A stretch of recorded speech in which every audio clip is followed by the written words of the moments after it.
Day 13, Job 35 through 37, with just the word where we're chronologically reading through the Bible in a year. Day 13, Job 35 through 37.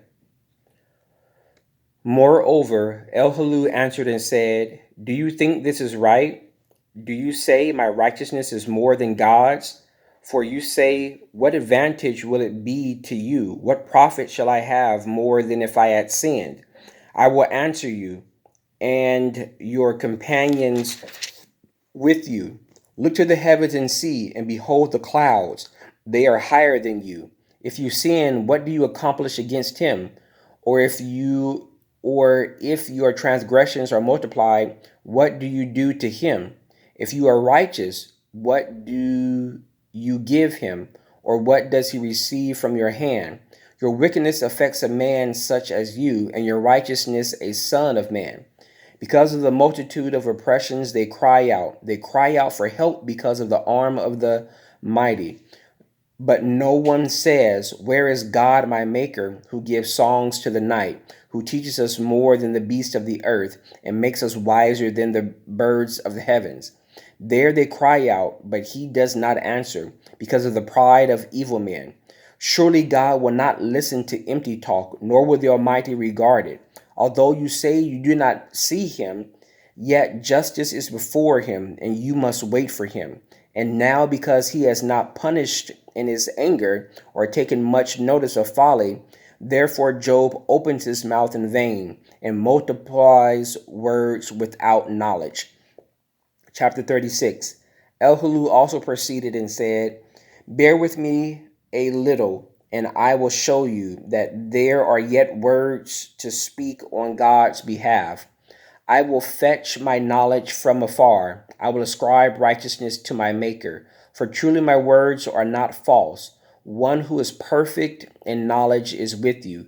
Behold, God is mighty, but despises no one. He is mighty in strength of understanding. He does not preserve the life of the wicked, but gives justice to the oppressed. He does not withdraw his eye from the righteous, but they are on the throne with kings, for he has seated them forever, and they are exalted. And if they are bound in fetters, held in the cords of affliction, then he tells them their work and their transgressions, that they have acted defiantly. He also opens their ear to instruction and commands that they turn from iniquity. If they obey and serve him, they shall spend their days in prosperity and their years in pleasure. But if they do not obey, they shall perish by the sword, and they shall die without knowledge. But the hypocrites in heart store up wrath. They do not cry for help when he binds them. They die in youth, and their life ends among the perverted persons. He delivers the poor in their affliction and opens their ears in oppression.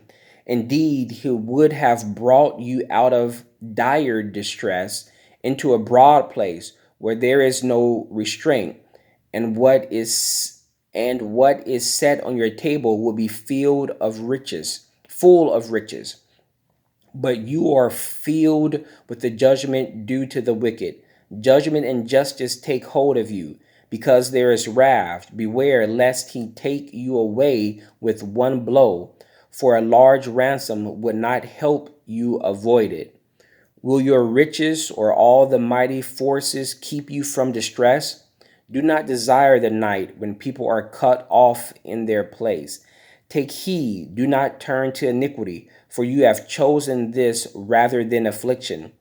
Behold, God is exalted by his power. Who teaches like him? Who has assigned him his way?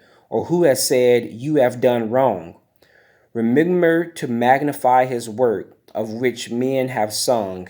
Everyone has seen it. Man looks on it from afar.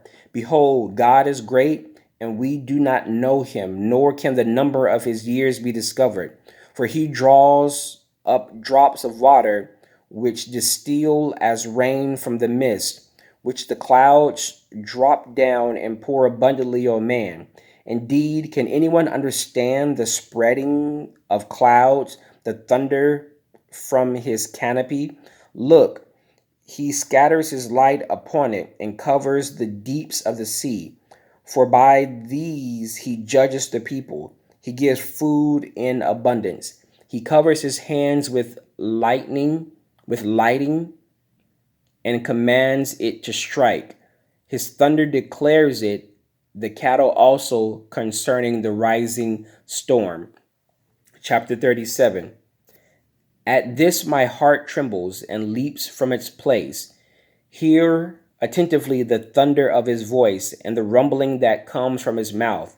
He sends it forth under the whole heaven, his lightning to the ends of the earth.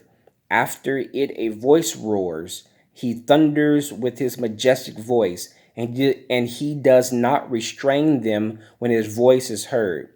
God thunders marvelously with his voice. He does great things which we cannot comprehend. For he says to the snow, fall on the earth, likewise to the gentle rain and the heavy rain on his strength, of his strength, likewise to the gentle rain and the heavy rain of his strength. He seals the hand of every man, that all men may know his work. The beasts go into his dens and remain in their lairs. From the chamber of the south comes the whirlwind, and cold from the scattering winds of the north. By the breath of God ice is given, and the broad waters are frozen. Also with moisture he saturates the thick clouds and scatters his bright clouds, and they swirl about, being turned by his guidance, that they may do whatever he commands them on the face of the whole earth. He causes it to come, whether for correction or for his hand or for mercy. Listen to this, O Job. Stand still and consider the wondrous works of God. Do you know when God dispatches them and causes the light of his cloud to shine? Do you know how the clouds are balanced, those wondrous works of him who is perfect in knowledge? Why are your garments not when he quiets the earth by the south wind?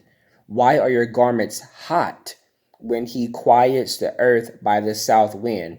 With him have you spread out the skies, strong as a cast metal mirror? Teach us what we should say to him, for we can prepare nothing because of the darkness. Should he be told that I wish to speak? If a man were to speak, surely he would be swallowed up. Even now, man cannot look at the light when it is bright in the skies, when the wind has passed and cleared them. He comes from the north as golden splendor, with God is awesome majesty. As for the Almighty, we cannot find him. He is excellent in power, in judgment and abundant justice. He does not oppress. Therefore men fear him. He shows no partiality to any who are wise in heart. May God add a blessing to the reading of the word. Job 35 through 37. That's day 13.